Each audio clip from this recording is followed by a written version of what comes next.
Welcome to the Slop Farm. Enjoy the video.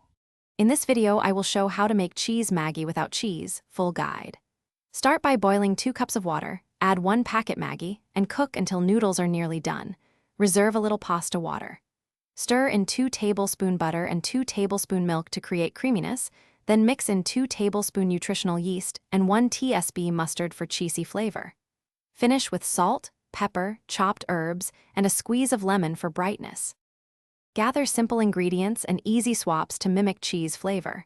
Use cooked noodles and keep some starchy water to loosen sauce later. Combine butter, milk, and cream to build richness, then stir in nutritional yeast and a pinch of mustard for savory umami. Add powdered garlic and onion for depth, and a small piece of processed cheese substitute if available for texture. Adjust salt and pepper to taste and herbs. Subscribe and like if you are finding the video helpful. Quick recommendation: upgrade your clean game with the Shark AI Ultra Robot Vacuum. Voice control makes kitchen cleanup effortless after a noodle night. It maps rooms smartly, picks up crumbs and dust around the stove, and saves time and energy for cooking experiments.